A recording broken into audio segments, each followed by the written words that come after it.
다음 소식입니다. 고 이해람 중사 기억하십니까?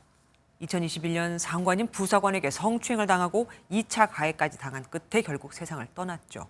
그런데 바로 그 해에, 그러니까 같은 해에 비슷한 일이 또 있었습니다. 또 다른 공군 부사관이 성추행에 이어 2차 피해까지 당한 겁니다. 비슷한 사건이 비슷한 시기에 비슷한 패턴으로 일어난 거죠. 권용봉 기자가 단독 보도합니다. 강원도의 한 공군 부대입니다.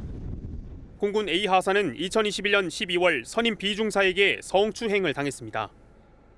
부대 야간 근무를 서던 도중 호감이 있다며 머리와 손을 여러 차례 만진 겁니다. 불쾌감을 표현하자 후임에 대한 좋은 감정이라고 둘러댔습니다. 군사법원은 강제추행을 인정했지만 추행의 정도가 심하지 않고 초범이라며 징역 6개월의 선고 유예 판결에 그쳤습니다. 이후 A 하사는 지난해 다른 지역으로 부대를 옮겼는데 비슷한 사건을 다시 한 번 더 겪어야 했습니다. 당직 근무 도중 C 상사가 앞으로 군 생활을 언급하며 신체를 만지는 등 성추행을 당한 겁니다. 불필요한 신체 접촉을 하지 말아달란 호소에 메시지로만 짧게 사과했습니다. A 하사는 1차 성추행 사건 당시 2차 가해를 한 D 중사까지 같은 부대로 배치되자 부대장과 면담하며 도움을 요청했습니다. 하지만 공군은 공식 신고를 하지 않았다며 조치를 취하지 않았습니다.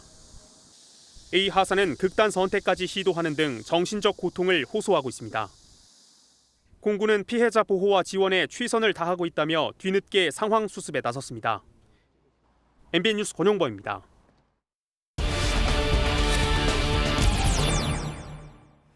이번 사건 단독 취재한 국방부 출입하는 정치부 권용봉 기자와 함께하겠습니다. 어서 오십시오. 권 기자, 리포트 내용을 보니까 슬프게도 익숙한 사건과 오버랩이 됩니다. 네, 그렇습니다. 이번 사건은 고 이해람 중사 사건과 상당히 유사합니다. 맞습니다. 피해자가 각각 여군 중사와 하사, 그러니까 공군 추급 간부죠. 상급자 부사관에게 성추행을 당했다는 것도 똑같습니다. 하필이면 또 시기도 상당히 비슷했어요. 네, 그렇습니다. 이해람 중사 사건 언제였는지 혹시 기억하시나요? 몇 년 됐는데. 네, 2021년 3월입니다. 네. 이번 사건의 피해자 A 하사는 9개월 뒤인 12월에 성추행을 당했고요. 두 사건 모두 2차 피해까지 있었습니다. 고 이해람 중사 사건 직후 공군 전체가 부대 성폭력 대응 총력전에 나섰지만 반복된 사건을 막지 못한 겁니다. 말뿐인 총력전이었던 거죠. 공군에는 성폭력 전담 기구가 없습니까? 있습니다. 이 성고충 예방 대응 센터라는 곳이 있는데요. 네. 고 이해람 중사 사건 이후인 2022년 1월 1일 편성된 공군 참모총장 직속 기구입니다. 네. 공군 내 성폭력으로부터 안전한 조직 문화를 실현하는 목적으로 기존 양성평등센터를 확대 개편했습니다. 확대 개편까지 했는데 그럼 이번 사건에서 역할을 제대로 못한 겁니까? 네, 1차 성추행 사건 당시엔 피해자와 가해자 분리 조치가 이루어졌습니다. 네. 그런데 2차 성추행 사건 땐 공군 차원에서 별다른 조치를 하지 않았습니다.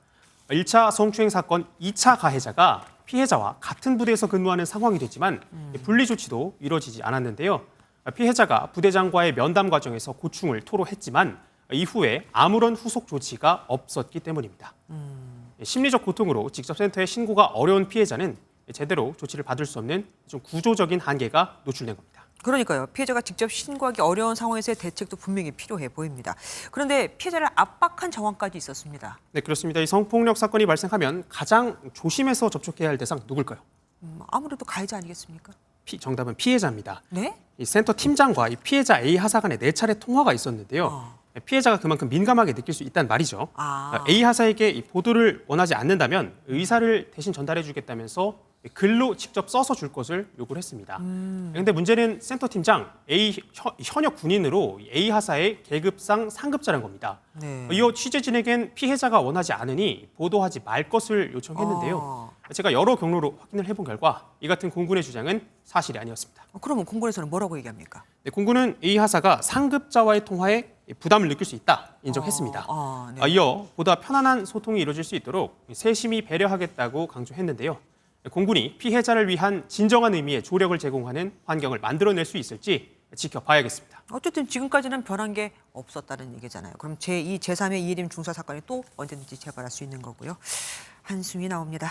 지금까지 권용봉 기자와 함께했습니다.